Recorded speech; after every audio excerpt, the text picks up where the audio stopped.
podcast Vida Fluida e Leve no Ar. Primeiro, vou fazer um brinde à minha convidada, Tchim. amiga, querida, minha referência de gastroenterologia, doutora Flora Fortes. Prazer inenarrável, amei esse convite. Ai, eu já que estava bom. paquerando quando eu vi que começou a ter esse podcast. Eu falei, vou ver se eu vou ter que me convidar, mas não, fui convidada. Os bons estão sempre por aqui, é uma seleção fantástica, um time de médicos fantástico e você super se encaixa nessa coisa da vida fluida e leve, porque eu vejo que você vive isso e temos pacientes em comuns e você os acolhe dessa maneira também. Então, esse papo vai ser fantástico, porque eu acho que gastro tem tudo a ver com hábito, né? Tudo a ver. Tudo a ver com hábito. Me fale um pouquinho aí sobre o que é que Pois como é esse dia a dia seu do gastro e os hábitos de vida, né? Depois a gente vai entrar Vamos coisinhas. aprofundar, Vamos né? aprofundando. Mais uma vez, Fale muito aí. obrigada pelo convite, né? Fiquei Eu muito que feliz, agradeço, me senti uma muito honra. honrada.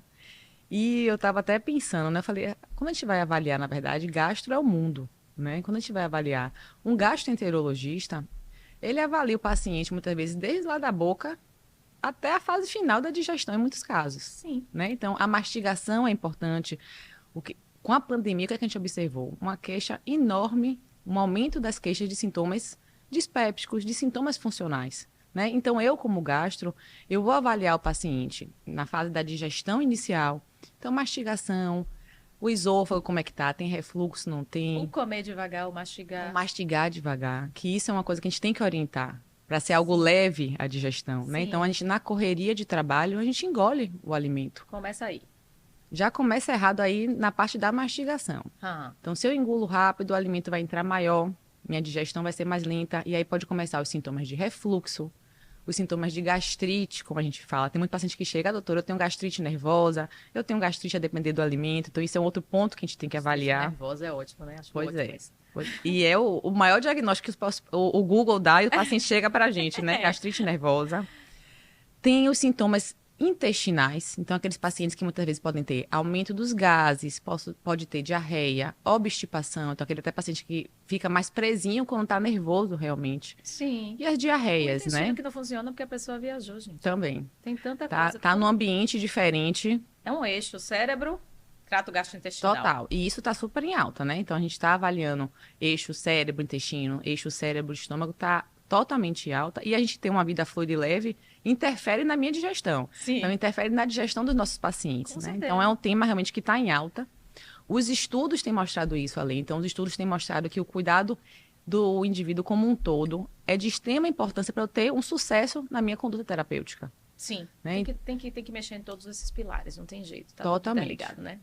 Inclusive, essa coisa da boca, né, do comer, tem relação com o ambiente onde se come, né? Também. Porque se você está comendo num ambiente ansiogênico, com um celular, um computador na sua frente, fazendo uma reunião de trabalho, você não tem consciência alimentar. Então, primeiro você pode ingerir coisas inadequadas ali, e segundo, você certamente não vai mastigar. É aquela coisa do conceito do mindful eating. Pode parecer uma coisa meio viagem, mas não é. É a consciência sobre o que você está comendo. Tem que comer, é hora de comer só. Você observar o que você está comendo. Observar, até para já dar o start para o seu cérebro da questão da saciedade. Porque se a gente não observa o que a gente está comendo, a gente vai comer muito mais, porque os hormônios vão ser liberados de maneira mais lenta para me dar a saciedade. Tem até uma pesquisa que eu vi recentemente, mostrando que justamente a refeição na mesa com a família, você, os filhos, isso tudo ajuda a sua digestão, isso tudo vai ajudar a sua qualidade de vida. Sim. Ao invés de a gente estar numa mesa, a gente no celular, o filho no tablet, a gente tentar interagindo como família. Então, esses momentos são importantes. A gente sabe que no dia a dia de trabalho, durante a semana, é um pouco mais difícil. Mas que no final de semana a gente tente priorizar esses momentos, que é de extrema importância. Priorizar a mesa é muito importante, porque você faz as escolhas certas, né? E aí vem gases, e aí vem um bocado de coisa. E o refluxo, né? O refluxo tem muito a ver com comportamento, né? Com hábito de alimento, com ingesta alcoólica. Fala um pouquinho sobre o refluxo. Eu acho que o refluxo tem várias pontas, né? Tem o comportamento que as pessoas comerem muito perto do dormir. Eu diria que o refluxo, Ale, eu acho que o refluxo é 80% comportamental, como você está dizendo, né? Sem dúvida. Porque é do estilo de vida da gente que mudou, que ficou muito corrido, então tem aumentado as queixas de refluxo. Então, muitas vezes, como você mesmo falou, se eu chego em casa muito tarde, eu janto muito tarde, eu vou comer e deitar.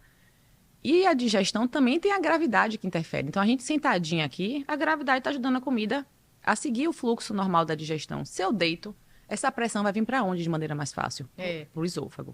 Então, eu tenho um refluxo com mais facilidade. Então, as medidas comportamentais básicas para o refluxo, é como a gente comentou, é mastigar devagar, é evitar líquido em excesso junto com as refeições, porque o líquido em grande quantidade, a gente vai aumentar a pressão no estômago. Essa pressão tem que sair por algum lugar. A maneira mais fácil é o esôfago.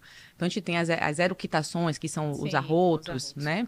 A gente tem um aumento dos gases, a gente tem a azia, que é o ácido voltando para onde não deveria ter. Então, os pacientes têm esses sintomas. E tem uma coisa assim também, já tem estudo mostrando essa questão do comer tarde, até com associação com a obesidade. Poucas coisas, assim, isso até é muito mais comprovado hoje em dia do que os períodos prolongados de jejum, né? Sim, que a gente sabe que, na verdade, o que conta no final do dia é a caloria final. Enfim, tem outras estratégias. Mas essa coisa do comer mais tarde, sim, guarda relação, interfere no ritmo circadiano, na liberação de melatonina e todas as outras questões. Então, talvez esse paciente aí, que chega em casa muito tarde para comer e só chega tarde e vai se alimentar, ou ele faz uma refeição mais leve, no caso, ou ele tenta comer antes de chegar em casa, né? De repente, levar uma marmitinha. Leva uma marmita, ou chega mais cedo, tenta chegar um pouquinho mais cedo, ou come no trabalho antes de sair, ou tendo que realmente se alimentar em casa na noite, faça uma refeição mais leve, né? Evitar os excessos de muita gordura, muita fritura, proteína vermelha, que a digestão é mais lenta. Então, tenta fazer uma refeição mais leve e só deita depois de 1h30, né? 2 horas seria o ideal, realmente. Você falou isso, essa questão aí da proteína vermelha, e aí eu acho que a gente pode até entrar em um assunto interessante. Tem alimentos, assim, que a gente precisa restringir, assim... Tem uns alimentos que habitualmente podem ser os vilões, que podem dar mais sintomas, mas muitas vezes a digestão de Alê é diferente da digestão de Flora. Sim. Então, isso é muito individualizado realmente. Habitualmente, o que é que a gente tem que evitar? Alimentos muito gordurosos, fritura, as próprias bebidas gasosas, então, refrigerante, água com gás, porque o excesso de gás vai sair para algum lugar, né? Habitualmente são as eructações. Sim. Os alimentos, às vezes, ácidos em excesso, alguns pacientes podem ter mais sintomas. Café? Paciente com café, eu ia falar chocolate, porque o chocolate... Pergunto logo do café. Pois é. Tem paciente que já chega, doutora, mexe em tudo e menos no meu café. Eu falo, gente, vamos com calma. Eu também gosto de café. Você já tratou um refluxo meu. Não, com certeza. Mas o que é que a gente orienta? Moderação. Moderação. Né? Em vez de a gente tomar o café o dia todo, que às vezes a gente na correria quer tomar o café o tempo todo, vamos reduzir. Então, junto com a refeição, porque você não vai estar de estômago vazio. Então, habitualmente, a gente tem que pedir para o paciente tentar observar quais são os alimentos realmente que dão mais desconforto, para ele ir reduzindo e ir observando. Entendi. Isso com relação ao refluxo. Mas do ponto de vista de saúde gastrointestinal, existem alimentos que você condena, ou diz assim, para o seu trato gastrointestinal, para o seu sistema digestório, não é bacana você comer? Sim, com certeza. Um padrão alimentar, digamos assim. O que é que a gente acaba orientando que não se alimente qualquer paciente, seja aqueles que têm doenças autoimunes, seja aquele paciente que só tem apenas um refluxo, embutidos em gerais, né? Então, embutido tem muito conservante, que a gente não sabe nem o que são aquelas siglazinhas. Os ultraprocessados, né? Aprender a ler rótulo, entender. Isso é importante. Mas, assim, eu diria que, principalmente, os ultraprocessados, fast food, porque é pelo mesmo mecanismo, né? Pela mesma composição alimentar. Sim. É o que a gente tem ouvido falar. É desembalar menos e descascar mais. Exatamente. Então, mais fruta, mais verdura, mais proteína animal, vegetal, né? Que eu acho que aí ajuda o processo digestivo e melhora a saúde, alimentando o nosso corpo com nutrientes saudáveis. É importante a gente até esclarecer isso aqui, porque tem gente que não... existem vários tipos de processamento. Sim. Né? O ultraprocessado está lá em cima. Tem coisas que são processadas e que são processamentos aceitáveis. O leite pasteurizado passa por um processo. É processado, está na caixinha Tetra Pak dele lá. É um processamento. A ervilha na lata está processada, a sardinha está processada. São alimentos processados, não são ultraprocessados. Ultraprocessados carregam coisas, gorduras invertidas e outras coisas mais, xarope de milho, que não são naturais, que estão ali, porque para aquele alimento tem muito tempo de prateleira, né, gente? Assim, quando o alimento está muito tempo na prateleira, ele precisa de coisas adicionadas. Então, eu acho um raciocínio interessante você entender isso, né? O tempo de prateleira do alimento, né? Então, um pão que você compra na padaria, de fermentação natural, ou qualquer outro pão, ele não dura semanas como o pão de prateleira. Mesmo aquele melhor de todos da prateleira, ele é da prateleira. Ele tem que ter ingredientes ali que passam por um processamento um pouco maior para sustentarem semanas ali numa Muitos prateleira, dias, né? Eu acho que uma dica boa aí é pensar nisso. Se tá muito tempo na prateleira, Desconfie. já vai por aí, porque aí já vai fazendo E não quer dizer, filtro, Ale, que a gente nunca vai comer. Não, né? não é a rotina. A questão, justamente, é ser uma exceção. Vou fazer uma farrinha, vou fazer uma coisa diferente. Isso ser uma exceção, ok. O que a gente vê, até muitas vezes, pacientes com menos condições, porque esses alimentos são mais baratos, muitas vezes, né? Sim. Então, tentar substituir esse que é mais barato por uma verdura, por uma fruta, que também acaba que fica elas por elas, né? Então, ter só esse cuidado e, de vez em quando, fazer uma coisinha mais saborosa, se for o caso, com esses alimentos mais diferentes. A gente tem que fazer a alimentação caber na mesa do brasileiro. Orçamento, justamente. Né? E no orçamento. Eu gosto de dizer que não precisa inventar muito mesmo. Eu sou muito do feijão com arroz, né? Esses dias eu até brinquei, até o feijão as pessoas estão condenando, gente. Comer o feijão com arroz é muito melhor do que você abrir um pacote de bolacha de água e sal ali, cheia de gordura saturada, de gordura trans. Então, fazer um macarrão instantâneo, que a gente vê que é mais rápido, você pode cozinhar com óleo de soja, que ele tem propriedades fantásticas, riquíssimo em ômega 3, não precisa ninguém nem suplementar o ômega 3. Com certeza. E você não precisa comprar um azeite de oliva 0,00001 de acidez, porque é caro. Cozinha com óleo de soja mesmo. Ele vai bem, o feijão com arroz é bom. Então, assim, são coisas que a gente pode simplificar na vida do paciente. Com certeza. Né? E eu acho que a gente ter como parceira, muitas vezes, uma nutricionista, a gente estava conversando um pouquinho antes, é muito importante. Porque a gente sabe, muitas vezes, o que fazer. Eu, às vezes, falo, dona Maria, vá lá no Nutri. Ela fala, mas doutora, minha alimentação já é tão boa. Eu falei, eu sei, mas tem, às vezes, detalhes de como combinar, de como preparar, que vai te ajudar nos seus sintomas intestinais, nos seus sintomas gástricos, e vai te dar uma melhor qualidade de alimentação. Grãos mesmo é uma coisa, né? O cozimento dos grãos. Muda, você às vezes tem que botar de molho, remolho, trocar aquela água, senão aumenta os gases. Pode observar, quando a gente bota um grão de bico de molho, de um dia para o outro, a espuma que sai ali, se a gente acaba não fazendo esse preparo mais lento, esses gases vão para algum lugar. E é para a nossa parte interna, que a gente vai ter que eliminar de alguma maneira, então a gente fica desconfortável, fica distendido. Então tem que ter esse cuidado no preparo realmente. Isso é importante. E aí a nutricionista entra, né? Ajuda nessa parte. E a nossa esteatose hepática? Tá ela também relacionada aos estilos de vida, né? Totalmente. Normalmente. Porque eu estava aqui conversando de bastidor com Flora sobre isso, né? Sobre o normalizar a esteatose hepática. As pessoas guardam esse exame. As pessoas estão de abdômen. Não deu nada não, deu só uma gordurinha no Gordurinha leve. Doutora, eu tenho uma gordurinha leve. Elas guardam e ignoram, assim, não deu nada demais, só deu uma esteatose, acho que é grau 2, coisa assim, e fica com aquilo ali. Às vezes eu digo assim no final, o que mais me preocupou na consulta hoje foi a esteatose. Foi? Eu digo, foi. Foi o que mais, eu me preocupei mais com isso do que com suas varizes, porque eu tô vendo que para aquela gordura estar no fígado, o caminho aí já está todo bagunçado metabolicamente. Com certeza. Né? Para chegar a essa sobrecarga lá hepática, né, Lei? Algo no sistema como um todo não tá bom. Né? Então, seja muitas vezes dislipidemia, então colesterol alterado, pacientes com sobrepeso, ou às vezes, como a gente estava comentando aqui antes, o paciente pode não ter o sobrepeso, mas aquele que a gente brinca, aquele paciente falso magro, tá? Você olha para o paciente está ótimo, em bom estado geral, né, nutricional, mas quando a gente olha os exames, glicemia elevada, colesterol na casa do chapéu, triglicérides aumentado, então a gente tem que ter esse cuidado.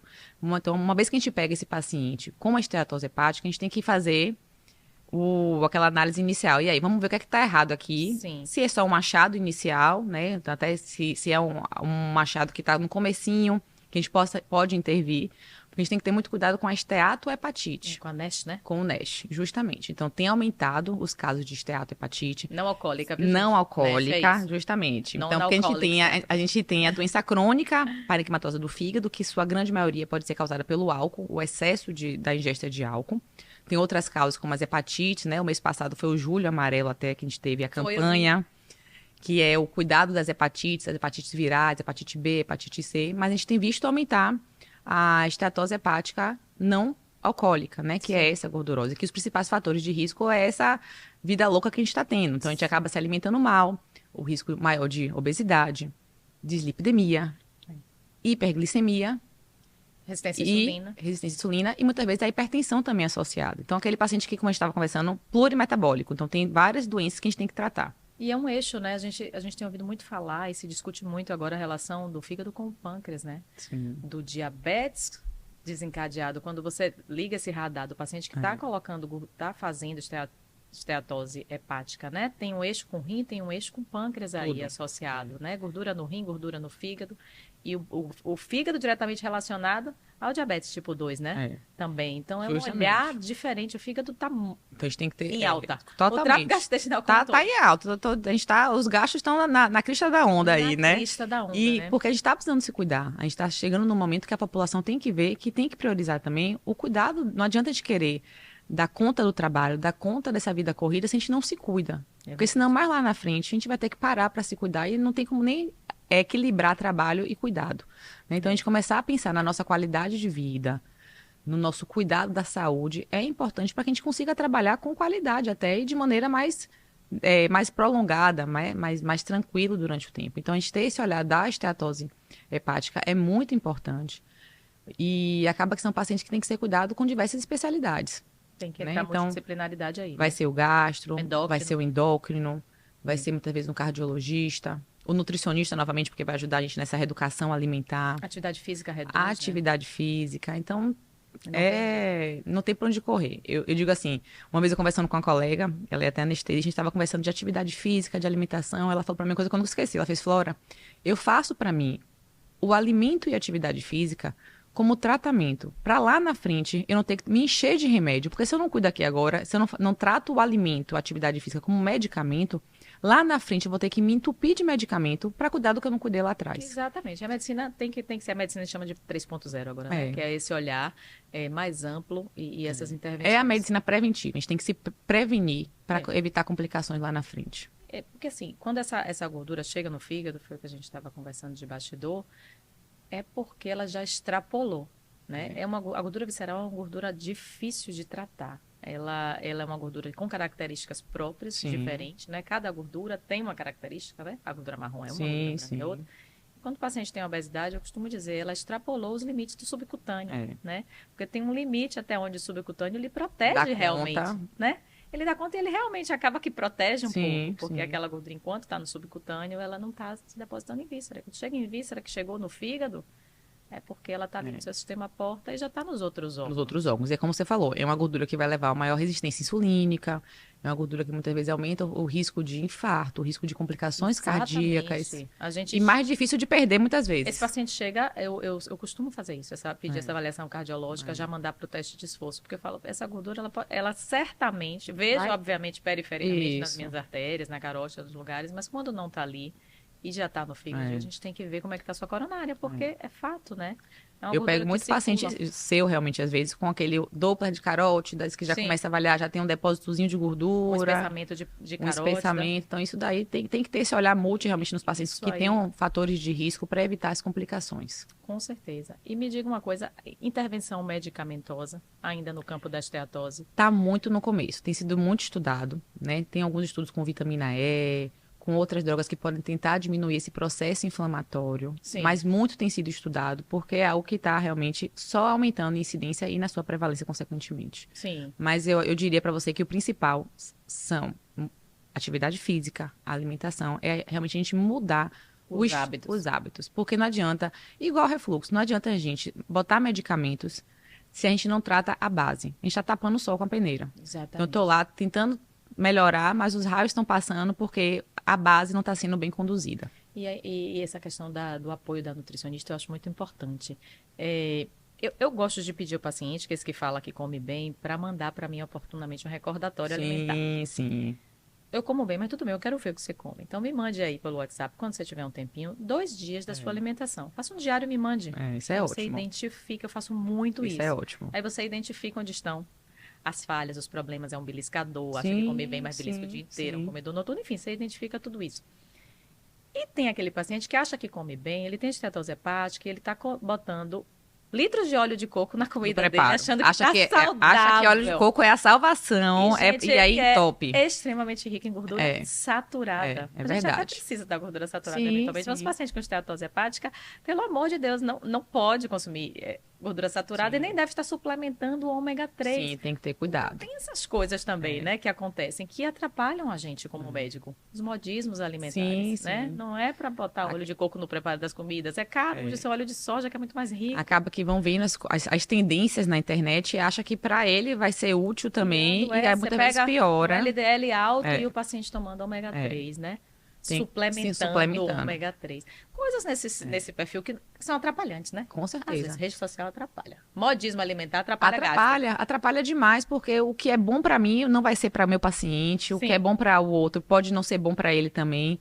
E aí, muitas vezes eles gastam rios de dinheiro, né, com esses óleos que são muito mais caros, com suplementos, com fórmulas, e que se ele gastasse esse dinheiro muitas vezes com alimentação, até pagar sua nutricionista inicial, que às vezes tem que ter esse custo, gastaria muito menos do que se tivesse, como eles estavam investindo aí nesses óleos, nessas medicações, para estar se cuidando. Sem fazer muita maluquice, sim, né, sim. gente? O básico. Acho que a gente tem que fazer o básico dá certo. Como você está dizendo, o feijão com arroz, o basiquinho dá certo.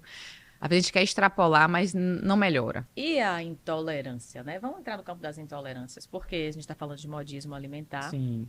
E hoje em dia, eu sempre digo, vá no gastro, para a gente entender realmente até onde você realmente tem uma intolerância à lactose, porque às vezes até a pessoa tem outro distúrbio digestório que não sabe que tem. Justamente. Né? E acha, então, até onde você tem uma intolerância à lactose, até onde você realmente tem uma restrição à ingesta de glúten, porque tem umas coisas assim que são modas que atrapalham a vida do paciente. O paciente que restringe muito carboidrato, ele restringe fibra. O intestino com certeza. E como assim, essa parte da intolerância é muito importante ali. Mas assim, principalmente, a gente tem visto um aumento da síndrome do intestino irritável. Né? Então, assim, mais ou menos 20% da população tem síndrome do intestino irritável. Né? E o que é isso? O que é isso? Fale mais sobre isso. É uma desordem gastrointestinal que a gente pode ter má digestão. Então, a gente pode ter aumento de gases, a gente pode ter diarreia, a gente pode ter obstipação. Então, eu não tá com minha digestão tão bem por justamente essa alteração do eixo cérebro-intestino. Então, eu estou muito ansiosa, eu estou preocupada com o trabalho. E aí, junto com isso também, podem vir as intolerâncias. Né? Então, eu posso ter um pouquinho de síndrome do intestino irritável, mas tenho gatilhos como a intolerância à lactose. Sim. Um exemplo. A gente tem que desmistificar um pouquinho essa questão de que o leite é inflamatório, o glúten é inflamatório. Não é para todos. Não é para todos. Né? Vai ser inflamatório para quem tem doença celíaca. Comprovadamente. Tem diagnosticada. Justa. E é importante a gente diagnosticar. Por quê? Um paciente que tem doença celíaca, né? Que é a intolerância ao glúten. Esse paciente não pode ser... Gliadina, né? Isso. Você vai ter gliadina, antitransglutaminase. Sim. São exames que a gente pede, justamente como você falou, para poder a gente investigar. E a gente tem a sensibilidade ao glúten. Então, são diagnósticos diferenciais. Se eu tenho apenas uma sensibilidade ao glúten, eu comer o glúten vai me dar desconforto. Então, pode me dar gases, uma distensão. Tem paciente que chega, doutor, eu acordo magrinha, no final do dia eu tô parecendo uma gestante de tantos gases, né? Sim. Então, pode ser uma sensibilidade. Mas esse paciente que é sensível ao glúten, ele pode comer glúten de vez em quando. É diferente de um paciente que tem doença celíaca, que a gente, infelizmente, ainda a gente não tem diagnóstico. A gente não tem enzimas igual a gente tem para lactose, por exemplo. E é um paciente que, se ele come glúten, a longo prazo, anos de exposição, existe o risco maior de câncer de colo, por exemplo, de outras neoplasias. Então, muitas vezes, se a gente acha que o paciente tem algum grau de intolerância, a gente tem que investigar, como você falou muito bem. Então, tem que bater o martelo. É celíaca ou não é celíaca? Sem moda, né? Eu costumo pedir para fazer os testes consigo mesmo. Isso. A gente pode observar. Mas lembrar que assim, a gente tem que fazer os exames de sangue na vigência da ingesta do glúten. Porque se eu tiro o glúten, eu estou tirando o fator desencadeante para poder fazer o anticorpo positivo. Bem pensado. Justamente. Então, pode ser que muita gente esteja achando que tem, porque não. Pois é. Então tem que ter esse cuidado na hora de investigar. Tá? Porque às vezes o paciente chega, doutora, estou sem comer glúten há 1 ano já. Eu falo, opa, peraí. Mas tem celíaca realmente? Então muitas vezes a gente tem que reintroduzir por 5, 7 dias. Fazer o teste, não, é negativo, é só uma sensibilidade, ou não, é positivo, vamos tratar, vamos fazer um acompanhamento mais de perto. Tem isso com a lactose também, né? As pessoas se desensibilizam pelos modismos. Sim. E às vezes para reintroduzir você tem um pouco mais de sintoma, porque você antes, aquele gasezinho que você tinha em menor quantidade, que você conseguia quebrar com a sua lactase própria, você pode ter reduzido a quantidade. E uma pergunta muito frequente, Ale, doutora, qual é o grau da minha intolerância à lactose? Né? Então, a gente não quantifica. Entendi. Uma vez que a gente faz o teste de tolerância à lactose, a gente questiona o paciente. Quando você fez esse exame, você teve lá no laboratório já alguma urgência para ir no banheiro? Você teve um aumento dos gases? Isso já nos dá uma dica. E junto com o teste positivo, que o paciente não consegue degradar, né? Que a gente avalia o teste da glicose ali, a gente fecha o diagnóstico como positivo. Mas não tem leve, moderado, vai depender muito dos sintomas. Tem paciente, inclusive, que às vezes tem o exame positivo e é totalmente assintomático.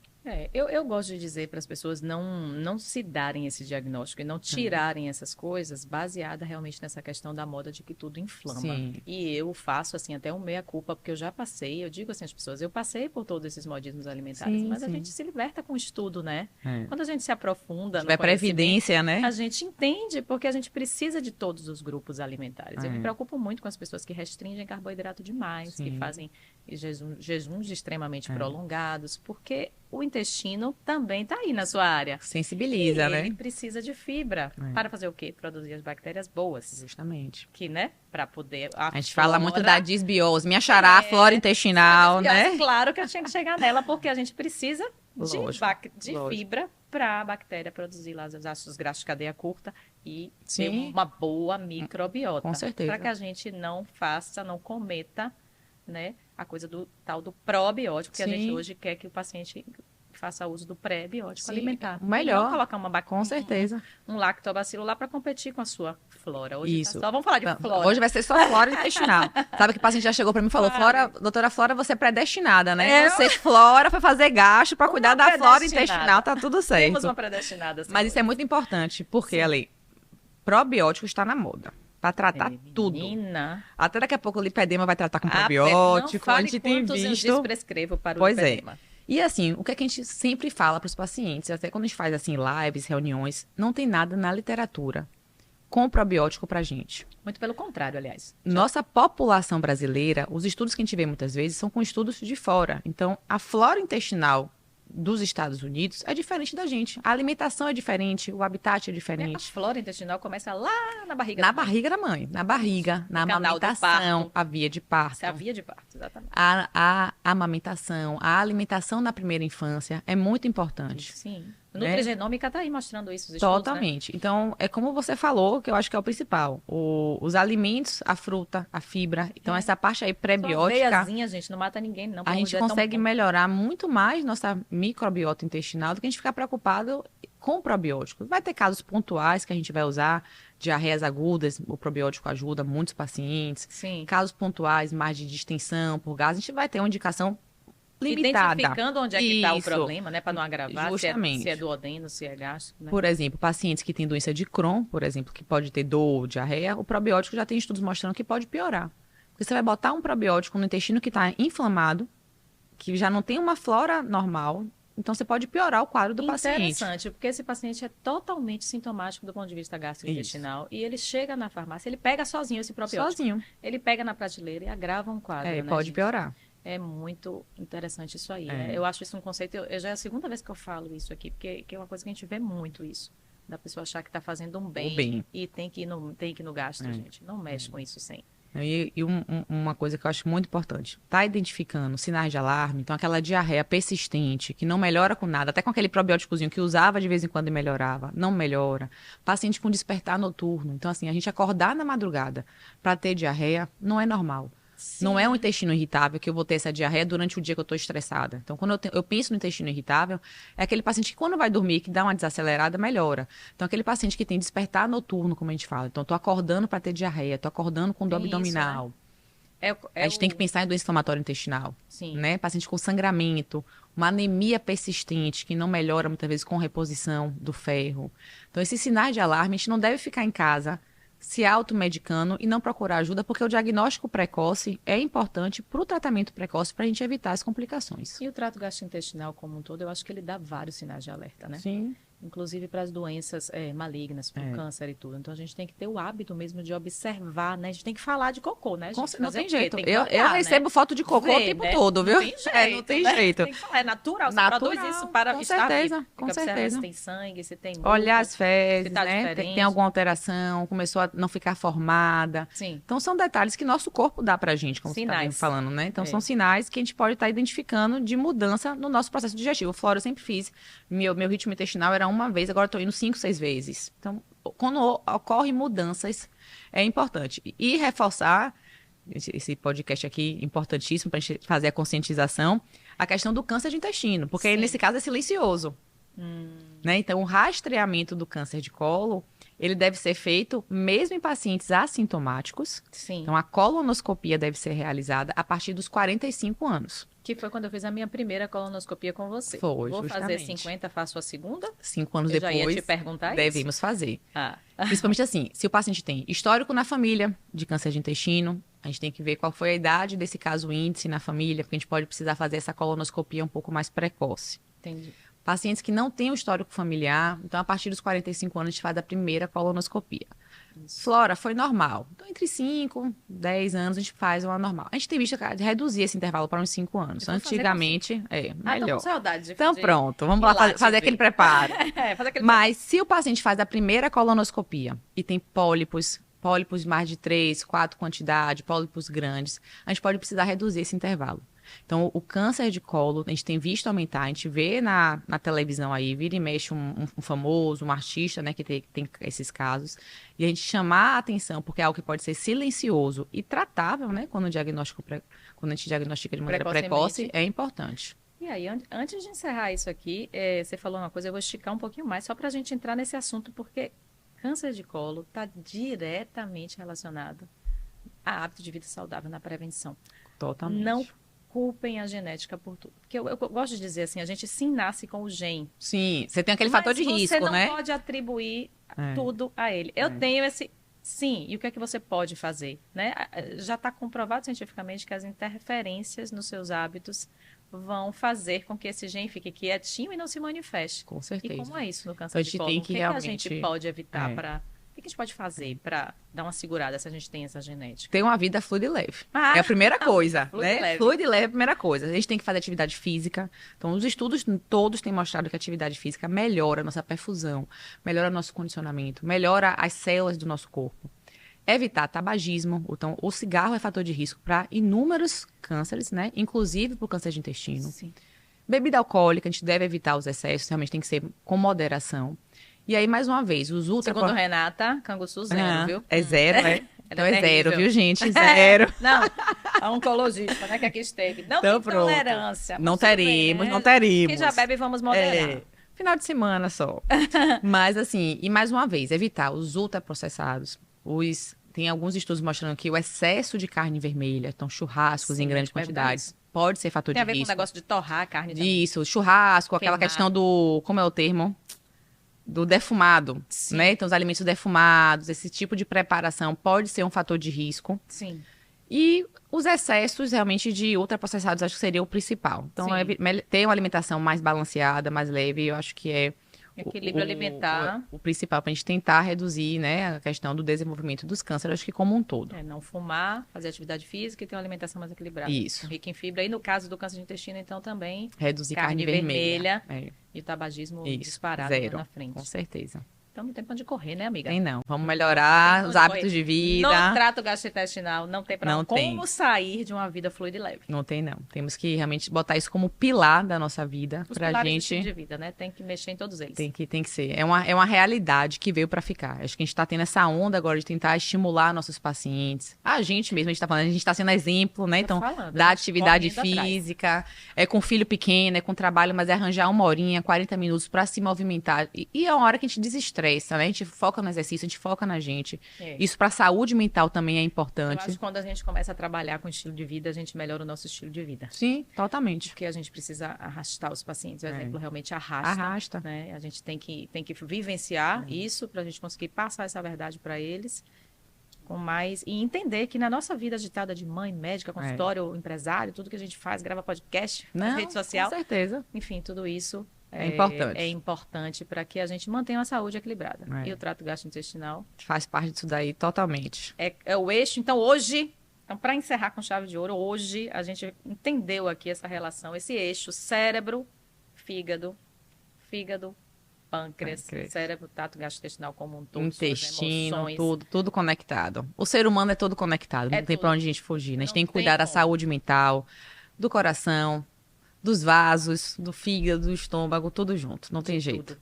Considerações finais, a gente hoje aprendeu e entendeu aqui que existe um eixo cérebro, trato gastrointestinal. A gente entendeu que o fígado participa diretamente de todas essas funções metabólicas, está diretamente relacionado ao pâncreas e relacionado ao sistema cardiovascular, quando você enxerga aquela gordurinha lá, e que tudo junto e misturado está associado ao bom hábito de vida, ao estilo de vida saudável, à boa alimentação. A gente passeou por modismo alimentar, a gente passeou por mitos, enfim, foi bom demais. Não tem por onde correr, né, Ale? Então, a gente realmente tem que ter uma vida fluida, leve, com qualidade de vida. Então, é algo que veio para ficar. A gente estimular nossos pacientes a melhorarem seus hábitos alimentares, hábitos de saúde, de alimentação, de atividade física, porque realmente o indivíduo é um todo, né? Então, como você bem falou, os eixos cérebro, intestino, cérebro, estômago, vasos, coração, tá tudo junto. E a gente precisa cuidar desse indivíduo para que ele tenha uma qualidade de vida, para que ele possa sair para trabalhar feliz, volte para a família, que tenha realmente uma qualidade, uma vida mais tranquila. Acho que isso é muito importante e a saúde é fundamental para a gente ter isso daí como base. Para ter uma vida fluida e leve. Com certeza. Prazer inenarrável. Voltarei mais vezes, viu? Voltará sim. Obrigada pelo convite. Eu Beijo. que agradeço, beijo.